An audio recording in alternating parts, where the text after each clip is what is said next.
You head down a flight of stairs, and halfway down your knee starts complaining.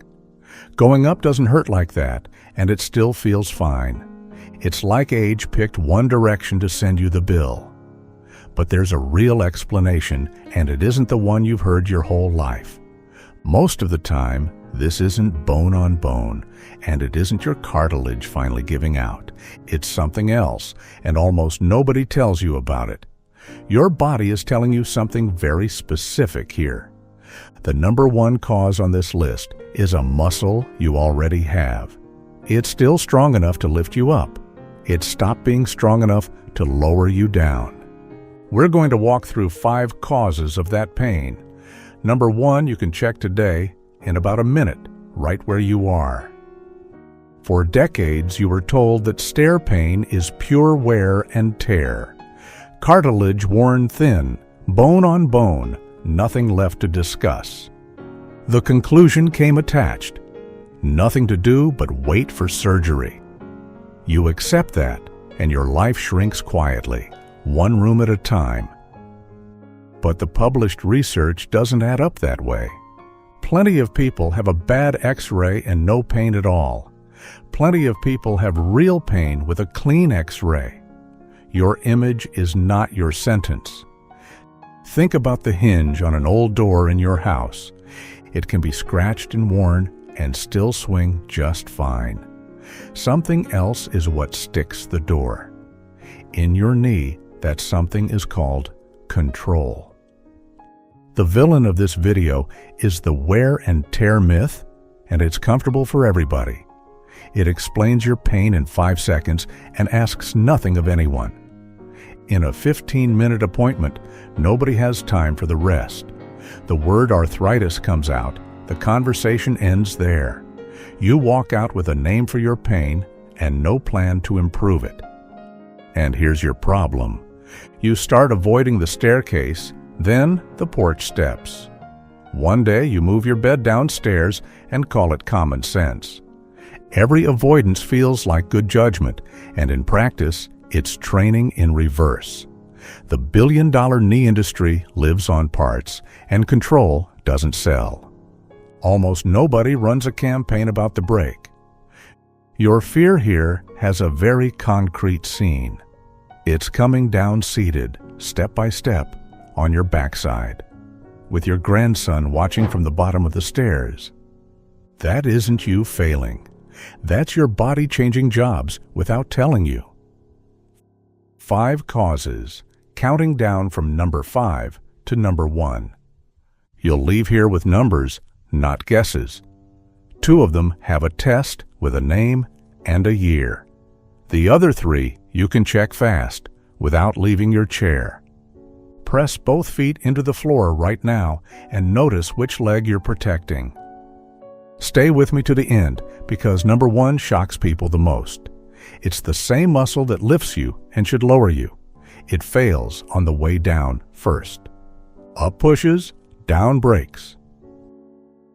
I'm not handing you an opinion here. Every point comes from published research or from a named protocol with an author and a year, and every source is in the description below. You'll hear the Annals of Internal Medicine from 1997. You'll hear BMC musculoskeletal disorders from 2008, and the reference values from Bohannon, 2006. I'll also tell you where each study is weak. Cause number 5, the ankle that stopped bending. Your ankle is the joint you praise most and care for least. It carried you for decades without complaining. But after 60, it loses one very specific thing. It loses the forward bend, the one that lets your knee travel out over your foot. Here's why that trips you up on the stairs. To step down, your back leg stays planted on the floor. Your body lowers in front of it, and that ankle has to bend. If it doesn't bend, your weight shifts backward. You drop onto the step instead of lowering onto it. And your knee takes the blame every single time. You'll recognize this by the sound, because your foot lands with a thud instead of settling. Your grandson comes down that same staircase without a sound. Maybe your calf feels tight first thing in the morning. Maybe a stiff-soled shoe became your favorite without you noticing. Let's check it right now, and you can do this sitting down. Feet flat and heels together. Slide one knee forward, out past your toes. Compare it with the other side, and don't let your heel lift. One side going farther than the other is your information, and the distance itself isn't. Now the work, and it's daily. Do it standing with both hands on a firm surface. If you're at home here in the States, your kitchen counter works perfectly. Let your knee travel forward over your foot. 10 slow reps on each side. Hold 3 seconds at the end, and breathe out as your knee moves. The most common mistake is lifting your heel to gain range. Instead, pin that heel to the floor and go less far. But your ankle is only the ground floor of this problem. There's a leak 1 floor above your knee, and the next cause lives right in your hip. Cause number 4, the hip that won't hold your side. Your hip gets praised for driving you forward. It takes you to the grocery store and brings you home again. But after 60, another strength goes missing, the strength to hold you sideways.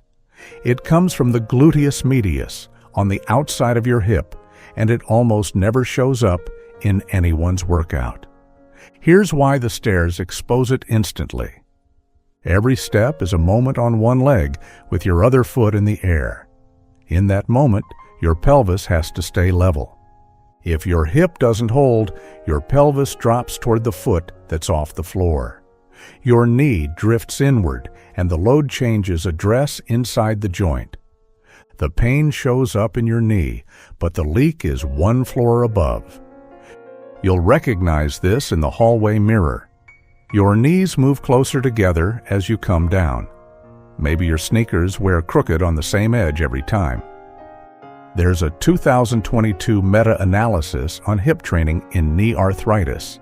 7 randomized trials were identified, and 3 made it into the pooled analysis. That's a thin pool, and I'll say so, but they point the same direction. Train the hip, and the knee improves. That's your clue that your hip was part of the problem all along. You can check this now, seated, with your knees hip-width apart. Put your hands on the outside of your knees and press out against them, counting to 5. If it shakes, that's information, and if you felt nothing at all, that's information too.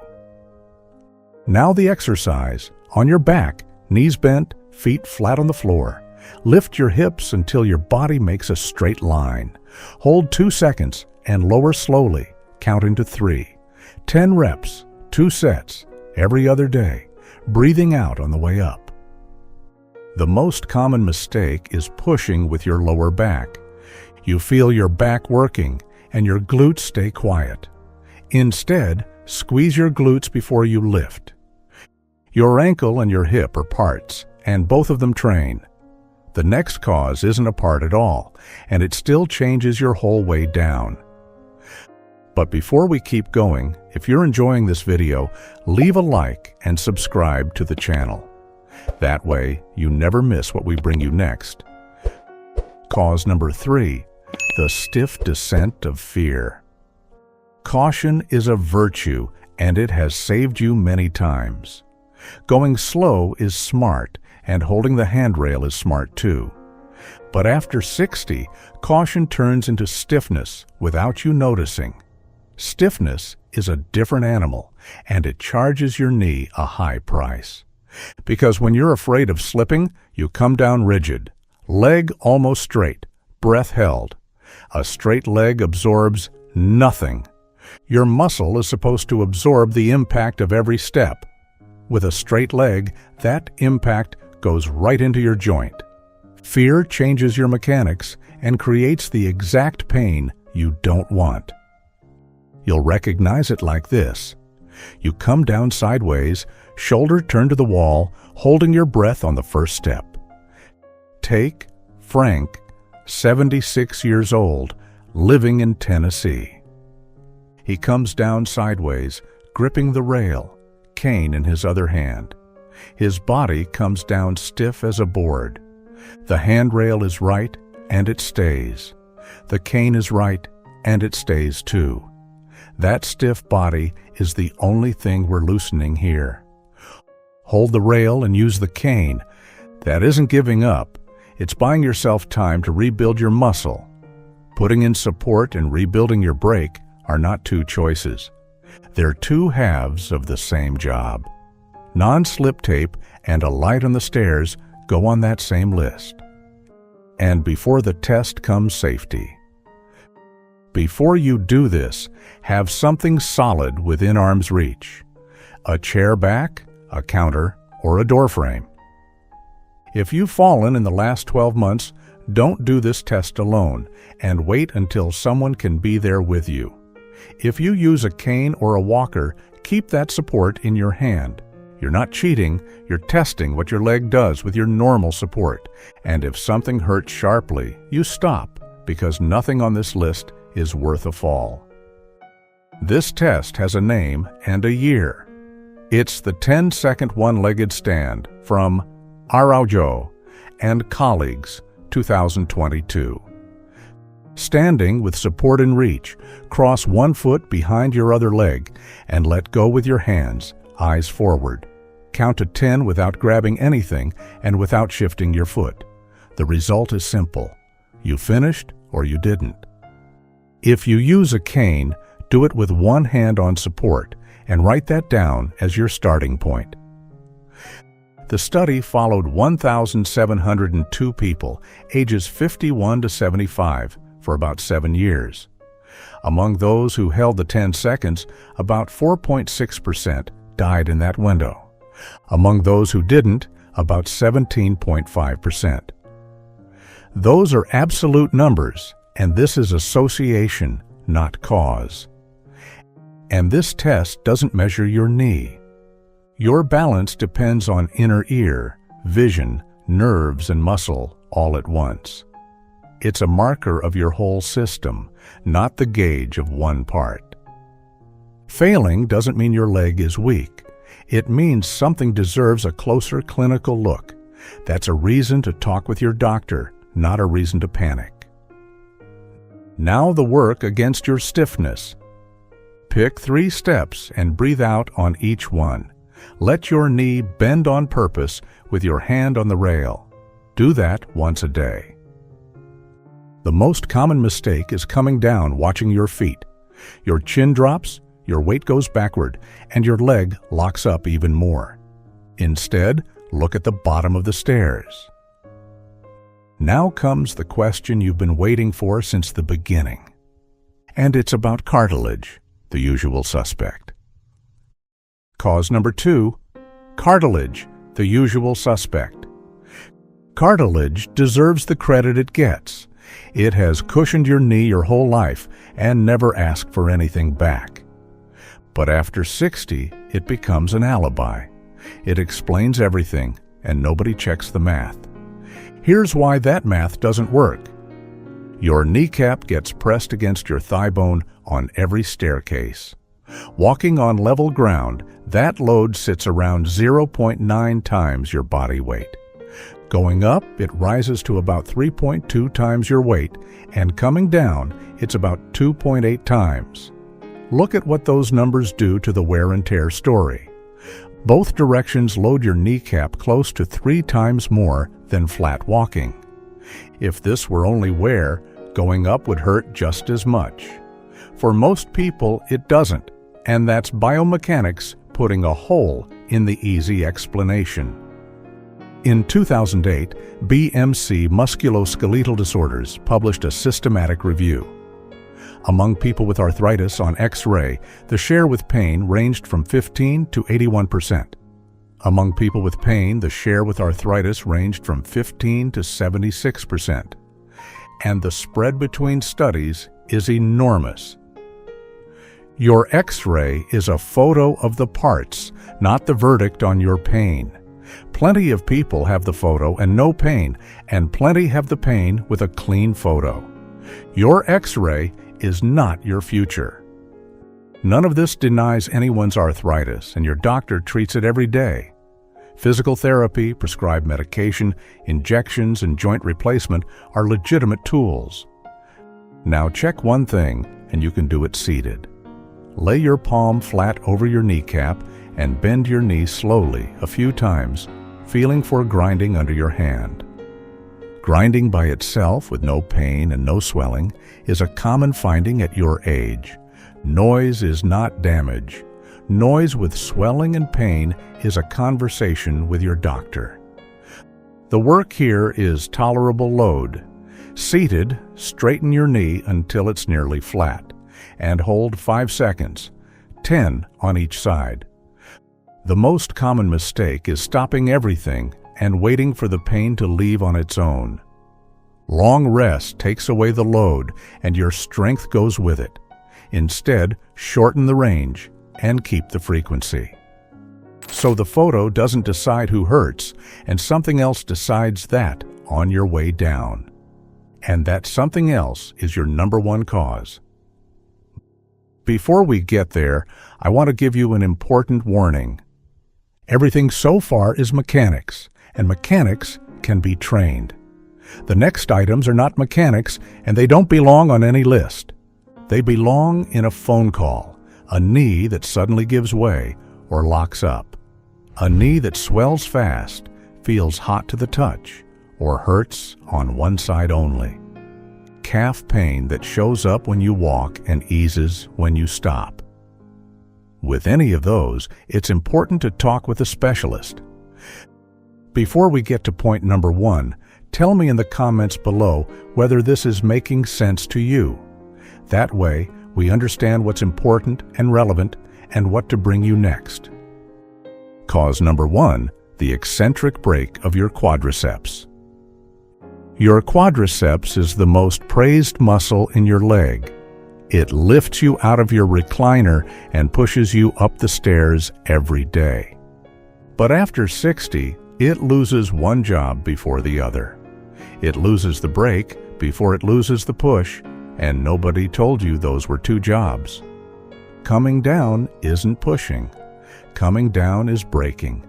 Your quad works while lengthening, holding your weight step by step. Same muscle, 2 different jobs, and one shortens to lift you out of your chair. The other lengthens and lowers you down the stairs. And the braking job goes first. That's why going up still works, and that's why coming down hurts. And nobody ever tests your way down. Take Ray, 73 years old, living in Ohio.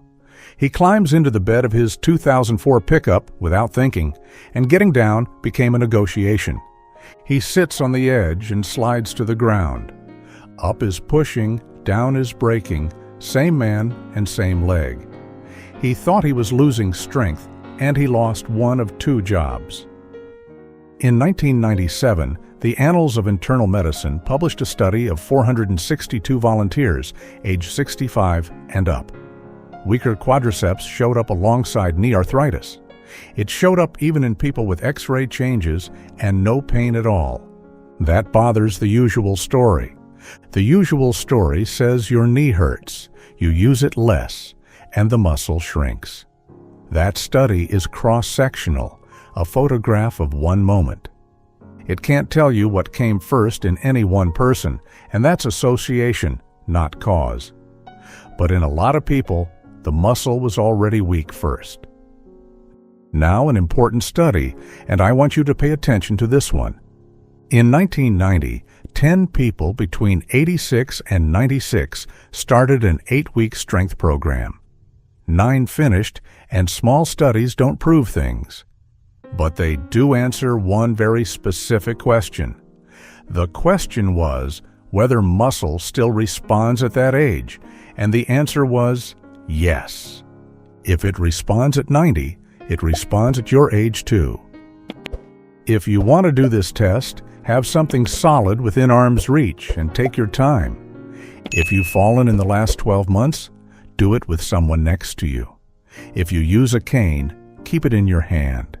And if something hurts sharply, you stop. The test is called the 5 times sit to stand. The reference values come from Bohannon, 2006. You need a firm chair and a stopwatch. From a firm chair, stand up and sit down 5 full times, without your hands if you can manage it. Go as fast as you safely can, timing from the first time you stand until you sit down on the 5th. The key instruction is to sit under control without dropping into the chair. If you need your hands, use your hands, and your hand on your thigh becomes your starting point. Now you're reading with the published numbers. Over 11.4 seconds between 60 and 69 is below average for your age group. Over 12.6 seconds between 70 and 79. Over 14.8 seconds between 80 and 89. Write your time down because it becomes your reference 8 weeks from now. It combines strength, balance, and confidence. It isn't an isolated measure of your quadriceps, and it isn't a diagnosis. And now the part I want you to notice. Most people watch the way up, and I want you to watch the way down. If you dropped into the chair on those last reps instead of lowering into it, that's your break. It's the exact same muscle action as every stair step, and that's your number 1. Take Marilyn, 66 years old, living in Iowa. She sits on the edge of the bed to put her socks on. Lately, she noticed she doesn't sit. She drops the last 2 inches. She thought it was the bed, and it was the brake. And her brake responds to training, exactly like yours. If you did that test, tell me your time in the comments. Tell me whether you dropped or lowered on that last rep. Now the exercise, and it's the reverse of what you'd expect. Sit down over a count of 4, nice and slow with your hands free. 5 reps, 2 sets, every other day. Breathe out on the way down. If 4 seconds is too much, start with 2 and use a higher chair. The most common mistake is training only the way up. You stand 10 times with effort and drop into the chair 10 times. Instead, treat your way down as the exercise. Now you have all 5 causes in hand, so let's run through them quickly. Cause 5, the ankle that stopped bending. If it won't bend forward, you drop onto the step instead of lowering onto it. Cause 4, the hip that won't hold your side. Your pelvis gives, your knee drifts inward, and the load changes address. Cause 3, the stiff descent of fear. A straight leg absorbs nothing, and the impact goes right into your joint. Cause 2, cartilage, the usual suspect. Both directions load your kneecap about the same, so wear alone can't explain your pain. Cause 1, the eccentric break of your quadriceps. The muscle that lifts you is the same one that lowers you, and the braking job goes first. This video is for educational purposes and does not replace medical advice. Every health situation is unique, especially if you take daily medication. Talk with your doctor before changing your diet, your exercise, or your treatment. Now, this was never about stairs. It's about you sleeping in your own bedroom upstairs. It's about coming down for coffee without planning your whole day first. It's about you driving wherever you want to go. It's about not asking your son for help with 2 steps and about living on your own terms. Your body didn't fail you. It changed jobs and nobody warned you in time. Now you know, and knowing changes what you do tomorrow. Small, consistent actions are what move this, not one heroic week. In the next video, we'll cover 4 balance exercises that actually prevent falls after 70. Just 4, and you can do them holding your kitchen counter. Thank you for staying with me all the way here, and I hope this helps you. Stay strong, stay steady, stay independent. Because aging isn't something you endure, it's something you steer. I'll see you in the next video.